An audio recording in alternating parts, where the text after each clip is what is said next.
friends, I'm Dr. Rosen from North Cap University. So last time already I discussed about what is PhD program. So मैंने आपको PhD program से related कुछ basic जो जानकारी मैंने बताई थी कि क्या क्या important parts है, क्या करते हो आप PhD में और क्या expected होता है आपसे.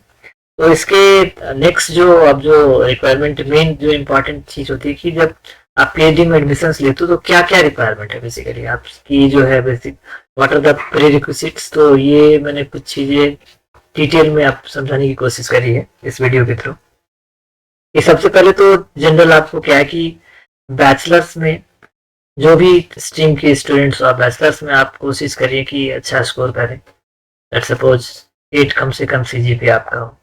उस केस में आपको इजी होता है कि अगर आप आईआईटी जो टॉप प्रीमियर इंस्टीट्यूट में अप्लाई करते हो तो चांसेस है कि आपका एप्लीकेशन जो है एक्सेप्टेड हो अगर बैचलर्स की बात करें. और मास्टर्स में भी आप जो है अगर किसी भी फील्ड के हो जैसे लेट्स सपोज कॉमर्स के हो, साइंस के हो, आर्ट्स के हो, आप इंजीनियरिंग बैकग्राउंड से हो, एमटेक एंड एमई के स्टूडेंट्स, उस केस में भी जो है एक्सपेक्टेड किया जाता है कि आप जो है स्कोर्स कम से कम 7.5 सीजीपीए फॉर्म में एटलीस्ट हो मिनिमम, ताकि आप शॉर्टलिस्ट हो. और ये मिनिमम क्राइटेरिया कई बार होता है सेट होता है कि जब शॉर्टलिस्ट कैंडिडेट अगर आप बात करें टॉप आईटीज, वो भी मैं किसी आईटीज का आपको दिखाऊंगा कि क्या कैसे प्रोसेस है और क्या क्या प्रोसेस होते हैं उसमें. बट ये दो चीज है इंपॉर्टेंट कि बैचलर्स में भी आप अच्छे स्कोर रखें और मास्टर्स में भी कोशिश करें कि आप ऑन एन एवरेज 7.5 स्कोर करें सीजीपी आउट ऑफ 10. तो ये दो क्राइटेरिया हो. इसके बाद जो जनरल चीजें होती है जो पहले दफा अगर आप आपकी जो स्क्रीनिंग होती है एप्लीकेशंस की अगर आप अप्लाई करते हो तो उसमें नॉर्मली क्या होता है कि फर्स्ट ऑफ ऑल आपके जो जैसे लेट सपोज कि आपका रिसर्च इंटरेस्ट ये भी पूछा जाएगा. रिसर्च एरिया आप किस डोमेन पे काम करना चाहोगे, तो उस डोमेन में जैसे आपके लेट सपोज मास्टर्स में आपका उस वर्क से अलाइन कुछ काम आपने किया है तो आपको जो है preference you will get a preference कि आपने उसी तरह का वर्क को आगे कैरी किया है. और या तो फिर आपका बहुत अच्छा जो है प्रोजेक्ट रिपोर्ट हो आप जब आप वाइवा के लिए जाए या फिर आप लेट सपोज आप इंटरव्यू के लिए जाए पीएचडी एडमिशंस के लिए, तो उस केस में भी आप अपना कोशिश करें कि आपके पास जो है मास्टर्स के थेसिस हो आपके पास. ये बहुत इंपॉर्टेंट पार्ट है ताकि कई बार क्या होता है कि इंटरव्यूअर अगर आपको पूछना चाहिए कि आपके किस तरह का काम है तो आप वहां पे दिखा सकते हो अपना, आप शोकेस कर सकते हो कि किस तरह का वर्क आपका हुआ है. तो इन जनरली छोटी छोटी बातें होती है कि जब आप जाते हो, और इसका डिटेल में और आगे मैं बताऊंगा कि कौन कौन से क्वेश्चन किस तरह के पूछे जाते हैं. बट इन जनरल यही है कि अगर आप let suppose you want to target top particular institute, तो उसके इसमें बेसिक है कि आपके स्कोर्स जो है बैचलर में भी अच्छा हो और साथ के साथ मास्टर्स में भी अच्छा हो. ये दो चीज है. इसके अलावा अगर आपने कोई आउटस्टैंडिंग प्रोजेक्ट किया है तो उसको आप हाईलाइट कर सकते हो. अगर आपके गेट में बहुत अच्छा स्कोर है उसको आप हाईलाइट कर सकते हो. अगर आपके नेट में अच्छा स्कोर है वो भी आप हाईलाइट कर सकते हो. तो कुछ अगर आपने एडिशनल एड ऑन किया तो आप जो है वहां पे बता सकते हो कि ये चीजें हैं. जनरल अगर बात करें कि अब वो भी मैंने एक वीडियो बनाना है जिसकी बेस पे आपको बताऊंगा कि आईआईटीज एनआईटीज के लिए क्या क्राइटेरिया है और वो उसमें डिटेल्स में एलिजिबिलिटी भी बताऊंगा. बट इन जनरल अगर बात करें तो ये दो चीज है कि आपके स्कोर्स जो ऐसे हैं और साथ के साथ अगर आपका जो प्रोजेक्ट रिपोर्ट है अगर वो आउटस्टैंडिंग है, उसमें बहुत अच्छे अगर आपने रिसर्च वर्क किए हैं, साथ के साथ एक आध वन से टू अगर आपने स्कोपस भी पेपर अगर आपने पब्लिश कर रखे स्पोर्ट्स इंडेक्स पेपर, तो आपको एडेड एडवांटेज मिलेगा बाकी कैंडिडेट के मुकाबले. तो नॉर्मली अगर कहा जाए कि पीएचडी तब करना चाहिए अगर आपके साथ ये बेसिक दो चीज है कि अगर आपको पैशन है कि पैशन फॉर नॉलेज, और अगर आपके साथ ये है कि जस्ट आप किसी भी जैसे डोमेन में, बिकॉज आज के टाइम में इंटरडिसिप्लिनरी वर्क होता है तो आपको ऐसा नहीं होना चाहिए कि you are limit to your particular work. Let's suppose एक एग्जांपल है इलेक्ट्रिक व्हीकल, तो उस केस में जो है जैसे अगर स्टूडेंट है from domain of mechanical can also do work, electrical का वर्क कर सकते हैं, एनर्जी डिपार्टमेंट के स्टूडेंट भी काम कर सकते हैं, even student from chemistry can work in terms of battery manufacturing. So you must be flexible, you not need to be rigid. अगर आप रिजिड होगे तो आपके पास इतने सारे ऑप्शंस नहीं मिलेंगे. सो आज के टाइम में जो रिसर्च हो रहे हैं वो इंटरडिसिप्लिनरी रिसर्च हो रहा है, तो आपको जो है you must be open to learn. So that is one of the best things which you can do in your PhD program. So in that case, if you are ready to learn something new, some new avenues, and you have a passion for knowledge, so definitely you can just go for PhD program. This is my suggestions. So now next is अगर बात करें, जैसे कई बार क्या होता है कि आपको लास्ट टाइम भी मैंने आपको बताया था कि जैसे कई बार साइकोलॉजी या ह्यूमैनिटी या फिर किसी साइंस फील्ड के जो स्टूडेंट्स है, उस केस में कई बार क्या होता है कि जब इंटरव्यू के सामने जाओगे तो उसमें कई बार पूछा जाएगा कि have you talked to a particular professor, या फिर आपने कभी कम्युनिकेट किया है कि आप किस तरह का काम करोगे, आपको पता भी है पीएचडी में क्या होता है। तो इस तरह की चीजें क्वेश्चंस आते हैं कि क्या आपने कई बार जो है सुपरवाइजर जो आपका होगा या फिर कि आपने कुछ आइडिया आपको कि कौन से टॉपिक पे यहाँ पे काम होता है। तो ये सब सारी चीजें जो है वो आपको इंस्टीट्यूट की वेबसाइट्स पे फैकल्टी प्रोफाइल विजिट करके जाना चाहिए, जिसमें आप देख सकते हो कि डिफरेंट फैकल्टी है, और उसके बेस पे जो है कई बार क्या होता है जब आपके एडमिशन कंफर्म होगा तो कई बार तो उसी समय जो है you can tell the committee, जो आपकी DRC कमिटी होगी, उसमें आप कह सकते हो कि I have talked to a particular faculty and his research area aligns with my current work and I am interested to do in same area, I am interested to do my research in the same domain. So आप इस तरह से आप बात कर सकते हैं। तो कई बार तो ये हुआ, कई बार क्या होता है कि ऑप्शंस इज गिवन कि let's suppose there are 3 professor जिनके अंदर में सीट वैकेंट है, तो आप सारे प्रोफेसर के साथ काम भी नहीं कर सकते। उसमें होता है कि लिमिट की basically there are as per regulations there are norms कि आप कितने लेवल सीट जो वैकेंट है प्रोफेसर के साथ, उसके अकॉर्डिंग जो है you will agree yes yes you can do work under my guidance. तो उस केस में जस्ट तो कई बार क्या होगा जैसे लेट्स सपोज कम्युनिटी डिसाइड कि 3 प्रोफेसर है, तो उसमें यू हैव ऑप्शन प्रेफरेंस होता है फर्स्ट सेकंड थर्ड, उसके बेस पे ऑन द कमिटी जब आपकी फाइनल जब रिकमेंडेशन होता है तो आपको किसी पर्टिकुलर पर्सन या किसी प्रोफेसर के साथ you can be associated with that. So that is in general. तो जैसे बात करें जैसे लेट्स सपोज कि अगर यहाँ पे मैंने बताया कि जब भी आप पीएचडी में अप्लाई करो तो एक बहुत इंपॉर्टेंट पहलू है, you have to talk to a particular faculty. You can just go to the particular faculty profile, institute के वेब पेज पे लिखा होता है, उसमें आप सर्च करें और उसमें डिटेल सर्च करें कि उनका रिसर्च इंटरेस्ट क्या है। क्या आपके रिसर्च करेंट रिसर्च जैसे मास्टर्स में आपने कुछ जो थेसिस का वर्क है वो क्या आपका कुछ कहीं कोरिलेट कर रहा है किसी पर्टिकुलर प्रोफेसर के साथ जिसके साथ आप पीएचडी काम करना चाहते हो। अगर ये है तो it is very good to just carry और just you can go ahead with that particular professor. अगर ऐसा नहीं है, अब सेपरेट डोमेन ही लेट्स सपोज कई बार मुझे सोलर पर्टिकुलर पावर्ड व्हीकल्स या फिर सोलर एनर्जी पे काम करना, और वहाँ पे जब मैं किसी इंटरव्यू या किसी उसमें पैनल में गया वहाँ पे I didn't find any professor suitable professor who is working in that domain, और मुझे कुछ और ऑप्शंस दे दिया गया कि can you work in that particular domain. तो आपको बहुत क्लियरली देखना होगा कि ऐसा नहीं कि just you are getting a particularly brand name कि आप जो किसी आईटी, और नॉर्मली क्या होता है कि जनरली पीएचडी में most of the things revolve under your supervisor. तो अगर आप ये वर्क ओवरलैप नहीं कर रहा है, यू जस्ट आप सडनली आपने क्या किया कि टैग के लिए आपने जो just took admission and finally you regret कि आफ्टर 3 years और 4 years कि अब मुझे कुछ समझ नहीं आ रहा है, टू लीव। तो इट हैपेंस।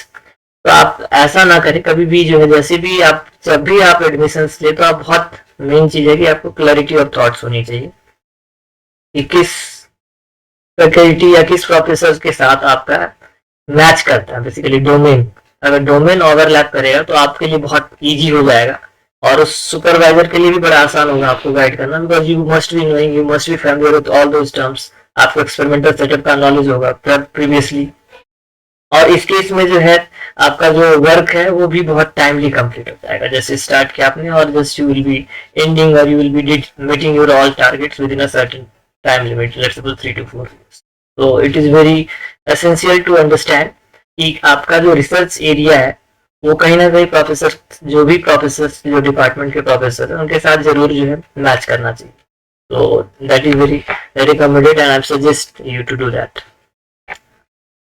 अगर ये बात करें जैसे पीएचडी एप्लीकेशंस के टाइम में जनरली अगर आप किसी बाहर की फॉरेन यूनिवर्सिटी की अगर आप बात करते हैं, ये generally it is applicable to foreign university, जैसे लैंग्वेज प्रोफिशिएंसी हो गया, आइल्स, टॉफल की जो है टेस्ट रिक्वायर्ड होती है इन बेसिकली यूरोपियन, यूके और यूएस की यूनिवर्सिटी में जनरली रिक्वायर्ड होता है।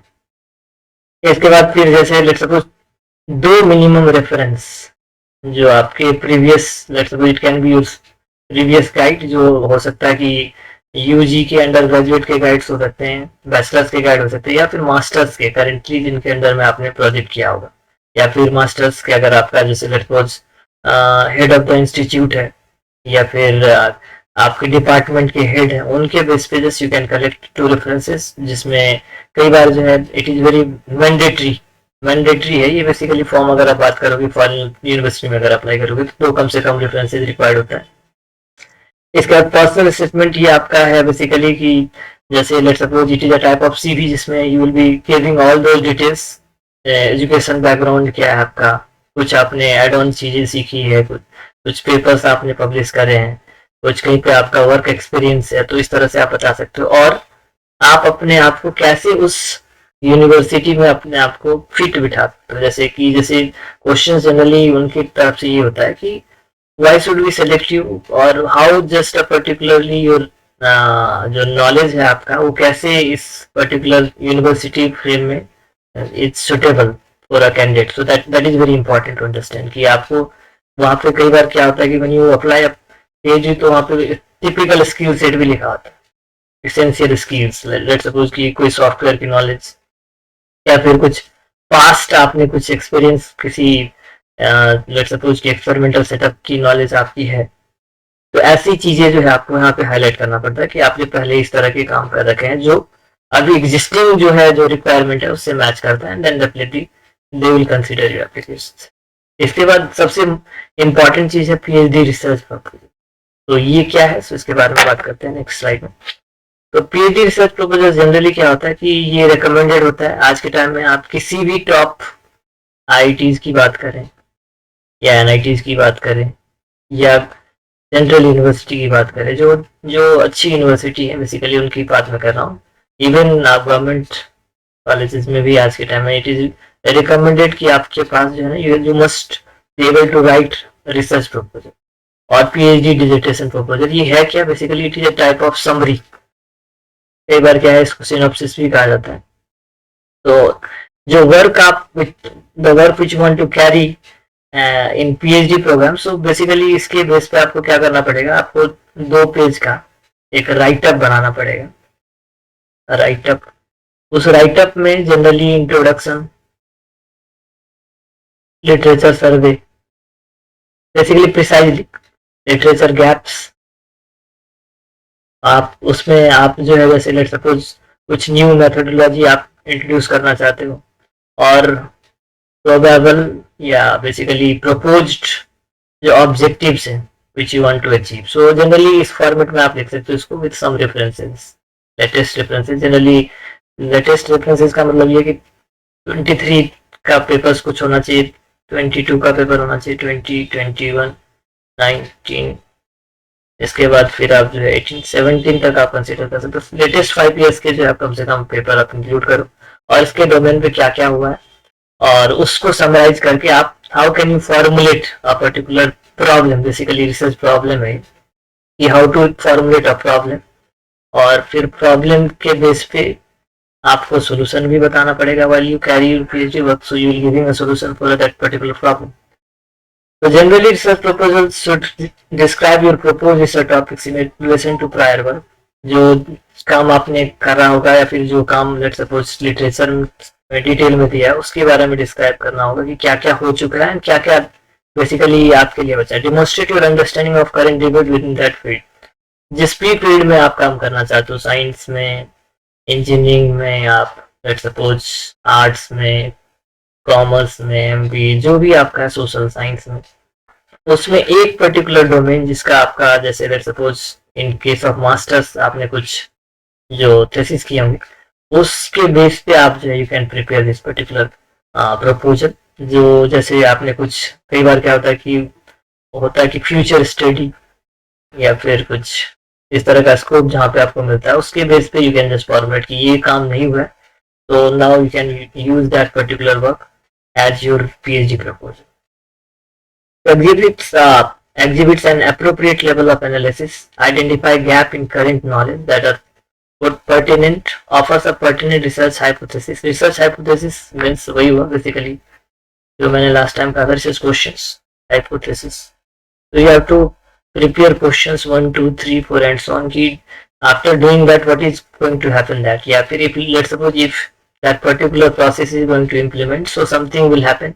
So what will happen, you will answer by completing, let's suppose your later stage की by doing that experimentation, it can have a positive, it can have negative impact. So ये दोनों कुछ हो सकता है, but while doing your PhD you will be able to answer that कि इसमें क्या होगा, positive है trend और negative है, why it is happening. So you have to just disclose all those discussions कि क्यों ऐसा हुआ, क्यों ऐसा हुआ. So these all things you will be answering at later stage. But before going through a PhD, you have to just formulate your problem in such way that these questions you will be going to answer after completing a PhD. And basically that questions will be your will be type of your research objective. You can formulate in form of research objective to just do something, to just investigate, to examine. So whatever you can write down. इसके बाद क्या है, explains your intended research methodology in sufficient. You can describe some new techniques, new methods. आप बता सकते हो कि कोई ऑप्टिमाइजेशन टेक्निक आपको यूज करना है या कोई न्यू टेक्नोलॉजी लगाना है कहीं पर. आप जो है let's suppose you can use some statistical tools. आज के टाइम में ANN टूल्स हो गया, आर्टिफिशियल मशीन लर्निंग टूल्स आ गया, मशीन लर्निंग एल्गोरिथम्स आ गए, पाइथन्स के प्रोग्राम लगा सकते हो, फोर्ट्रन यूज कर सकते हो. कई सारे जो है आज के time with the help of computational tools we can use ANSYS हो गया, CFD एनालिसिस कर सकते हो. तो ये सारे कुछ जो है ये it can apply in various domain. It अभी आज के टाइम में ये नहीं हुआ कि ये बस इंजीनियरिंग स्पेसिफिक्स है. It can be applied to multiple domains. Particular CFD tool में ऐसे कमांड्स है कि आप जो है just you can use, if you are ever you can use that in case of let's suppose life science case में भी आप यूज कर सकते हो. तो ऐसे केस आपको एक्सप्लोर करना पड़ेगा कि क्या क्या ऐसे टेक्निक्स हैं, क्या क्या ऐसे न्यू मेथड्स हैं, क्या क्या ऐसे जो न्यू पर्टिकुलर रिसर्च पार्ट है जिस पे आप काम कर सकते हो. तो कुछ क्वेश्चंस है, ये बहुत बेसिक क्वेश्चंस है. जैसे इंटरव्यू में आप जब जाते हैं तो क्या क्या एक्सपेक्टेशंस है, किस तरह के क्वेश्चंस होते हैं. तो मैं बहुत ब्रीफली बता रहा हूँ. जैसे जनरली कि आपने क्यों ये रिसर्च सेलेक्ट किया, सबसे बहुत बेसिक क्वेश्चन है कि why did you select a specific research field, और ये इसमें क्या क्या करोगे, क्या चीज करना चाहिए और क्यों करोगे. ये चीज आपको बहुत क्लियरिटी होना चाहिए. ये क्वेश्चन इसीलिए पूछा जाता है कि आपको क्लियरिटी ऑफ थॉट्स है कि नहीं, इसको करने के बाद क्या होगा, क्या वो आपको एक्सपेक्टेशन है कि क्या क्या चीज होती है. इसके बाद व्हाट आर योर स्ट्रेंथ. जनरली ये बहुत बेसिक क्वेश्चन है कि आप अगर लेट सपोज आपकी नॉलेज एक्सपेरिमेंटेशन में नहीं है और आप थ्योरेटिकल नॉलेज है आपकी, तो उस केस में जो है कैसे टेक ओवर करोगे और कैसे इंप्रूव करोगे. What are the expectations following the complete. अगर आप PhD कंप्लीट करते हो तो क्या आपका एक्सपेक्टेशन है, क्या आप रिसर्च में जाना चाहते हो, क्या टीचिंग में जाना चाहते हो, क्या कुछ अपना स्टार्टअप स्टैब्लिश करना चाहते हो. तो ये सब चीजें आपको क्लियरिटी होना चाहिए. उसके बाद जब लेट सपोज कहीं पे आप जॉब में हो, क्या आप जॉब छोड़ के रेगुलर पोजीशन ज्वाइन करोगे as a let suppose stipend mode पे या फिर इंस्टीट्यूट फेलोशिप पे. अगर करोगे तो उस केस में भी कि कितना आपकी अर्निंग थी और कैसे आप let suppose if you are married तो उस केस में how will you manage that. So these type of questions में आस्क कई बार जो है इंटरव्यू में पैनल में ये क्वेश्चन पूछे जाते हैं. उसके बाद फिर प्रीवियस एम्प्लॉयमेंट में आपका क्या रोल एंड रिस्पॉन्सिबिलिटी था, आपने कैसे कहीं रिसर्च पोजीशन पे थे तो आप क्या करते थे. तो ये सब सारे क्वेश्चन पूछे जाते हैं. बेसिकली पार्ट टाइम कैंडिडेट्स के लिए बहुत इंपॉर्टेंट पार्ट है. व्हाट आर यू, अब करेंटली आप क्या कर रहे हो, क्या आपका स्टेटस है, क्या आप तैयारी कर रहे हो किसी प्रिपरेशन का, या फिर आपने जस्ट ऐसे ही ले लिया एडमिशन. तो उसमें उनको जो है कमिटी को बहुत क्लियर होता है कि ये अगर एडमिशन ले रहा है तो he will be doing that particular work. Because अगर आपका ये गेट ओपन हो गया तो अब नाउ 2 3 4 साल के लिए आप जो है will be doing that work. Let's suppose in between अगर आपका क्लियरिटी नहीं है तो आपको क्या हो सकता है, आप जो you may leave. So that takes a lot of problem for PhD guide also and that particular committee की अब इसकी बेस पे क्या करना चाहिए. तो ये सब चीजें बहुत इंपॉर्टेंट है. इसके बाद are you prepare to alter current situations. अगर क्या आपको अगर देखा जाए कि अभी की सिचुएशन के अगर मुकाबला अगर करें, अगर लेट सपोज कि वो जो रियल आप जो आप कहीं पे जो जॉब करते हो तो जॉब करने से बाद कि आपको जो चेंजेस है उसमें क्या अडेप्टेबिलिटी मिल जाएगी, अडेप्ट कर सकते हो सिचुएशंस को। तो ये सारी चीजें जो है जवाब देना बहुत जरूरी है। इसके बाद आप जो है क्यों ऐसा, why do you wish to perform this action, क्यों करना चाहोगे, how do you support yourself financially. अगर लेट्स सपोज कई बार आज के टाइम में होता है कि फाइनेंशियल सपोर्ट नहीं होता है, इंस्टीट्यूट के पास बहुत लिमिटेड फंडिंग होती है, तो उस केस में क्या, whether you will be doing self finance करोगे क्या।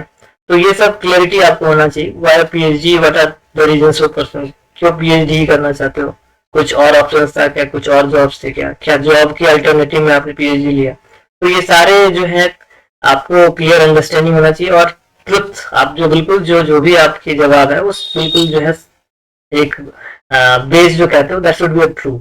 अब ऐसा नहीं कि आप कुछ फॉल्सिफिकेशन कर रहे हो वहां पे, कुछ ऐसे just you want to just वो कुछ बातें ऐसे कह दिया ईमेल, तो ऐसा नहीं होना चाहिए, कंक्रीट होना चाहिए। और उसका आप जो भी क्वेश्चंस के जवाब दोगे जनरल क्वेश्चन, अब बाकी टेक्निकल के क्वेश्चंस जो है वो आपके सब्जेक्ट से रिलेटेड होंगे, सब्जेक्ट मैटर से रिलेटेड होंगे, वो उसमें बेसिकली फंडामेंटल्स की बात होती है। जितने भी फंडामेंटल्स है, जैसे आप let's suppose you are student of physics, तो उसमें क्लास 12 से लेके बैचलर्स और मास्टर्स से रिलेटेड सारे जितने भी बेसिक फंडामेंटल्स है जनरली पूछेंगे। अगर आप टॉप आईटीज और एनआईटीज की बात करते हैं तो उस केस में अगर आपका इंजीनियरिंग बैकग्राउंड है तो you must be just enough compatible to answer mathematical reasoning question. Mathematical based जो डेटा है उसके बेस पे, जैसे डिफरेंशियल इक्वेशन हो गया, मैट्रिसेस हो गए, तो ऐसे क्वेश्चंस के बेसिक जवाब आपको आना चाहिए। अगर आप नॉन इंजीनियरिंग बैकग्राउंड के हैं या फिर जहाँ पे मैथमेटिक्स ही अप्लाइड नहीं है, तो वहाँ पे कुछ और चीज जो आपके सब्जेक्ट डोमेन का बेसिक फंडामेंटल होगा वही पूछा जाता है। वो आपको कई बार हो सकता है कि वो कुछ जो घुमा के क्वेश्चंस पूछे, लेकिन बट वो जनरली पूछना यही चाहते हैं कि आपको बेसिक्स पता है कि अगर बेसिक्स पता है तो डेफिनेटली आपको एडमिशन मिल जाएगी। और उस केस में जो है आपका थीसिस भी बहुत इंपॉर्टेंट पार्ट प्ले करता है कि अगर आपने मास्टर्स में भी बहुत डिटेल रिसर्च की है, एक आध पब्लिकेशंस आपके हैं, तो दैट विल ऐड ऑन। तो आज के लिए इतना ही, नेक्स्ट वीडियो में मैं आपको और डिटेल में बात करूंगा। Thank you.